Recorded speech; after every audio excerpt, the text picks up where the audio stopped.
আসসালামু আলাইকুম ওরহমতুল্লাহি ওবারাকাতুহু মাগফিরাত। দেশ ও প্রবাসে যারা আছেন সবাইকে জানাই সালাম ও শুভেচ্ছা। তো সবাই কেমন আছেন? আশা করি সবাই ভালো আছেন।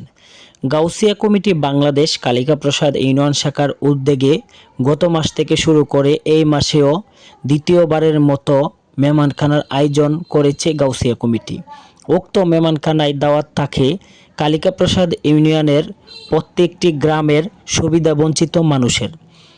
উক্ত অনুষ্ঠানে দেশ ও প্রবাসে যারা আছেন সবাই আর্থিকভাবে সহযোগিতা করেন।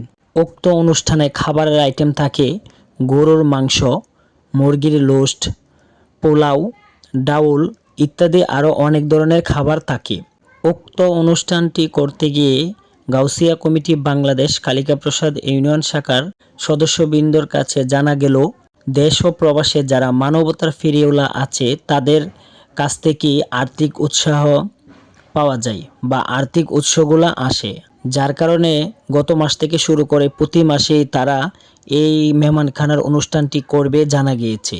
গাউসিয়া কমিটি বাংলাদেশ কালিকা প্রসাদ ইউনিয়ন শাখার সকল সদস্যবৃন্দ জানিয়েছে যে তারা এই অনুষ্ঠানটি আজীবনের জন্য চালু করতে চায়। তো অলরেডি কালিকা প্রসাদ ইউনিয়ন শাখার গাউসিয়া কমিটির সকল সদস্যবৃন্দ ঐক্যবদ্ধ হয়ে আজীবনের জন্য এই অনুষ্ঠানটি চালু করেছে। তারা বলেছে আমরা যখন একটি প্রজন্মে থাকবো না তখন আমাদের ছেলে ফেলে বা নাতি নাতকর যারাই থাকবে আমাদের পরের প্রজন্ম তাদেরকেও আমরা এই অনুষ্ঠানটি করার জন্য বিশেষভাবে আহ্বান করে যাব, অনুরোধ করে যাব। অনুষ্ঠানে যারা সুবিধাবঞ্চিত মানুষ খাবার খেতে আসে তাদের কাছ থেকে আমরা শুনতে পেলাম, তারা বলল আসলে এই অনুষ্ঠানে এসে তারা অত্যন্ত খুশি ও মন থেকে তারা দোয়া করে। তারা অত্যন্ত খুশিভাবে তারা খাবারগুলা খায় এবং মন থেকে দোয়া করে যায়। উক্ত অনুষ্ঠানটি প্রথম মাসে প্রায় 150-র উপরে সুবিধাবঞ্চিত মানুষ খেয়েছে। দ্বিতীয়বারের মতো খাবার খেয়েছে প্রায় 200-র কাছাকাছি সুবিধাবঞ্চিত মানুষ। উক্ত অনুষ্ঠানের কমিটিবৃন্দ জানিয়েছে দেশ ও প্রবাসে সবাই উক্ত অনুষ্ঠানে সামনে আরও আর্থিকভাবে সহায়তা করলে আরও বড় করে অনুষ্ঠান করবে।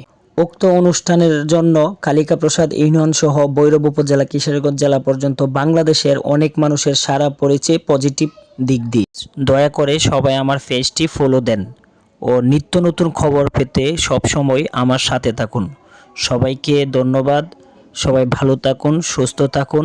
আবারও নিত্য নতুন খবর নিয়ে আসব। খুদা হাফেজ। আসসালামু আলাইকুম।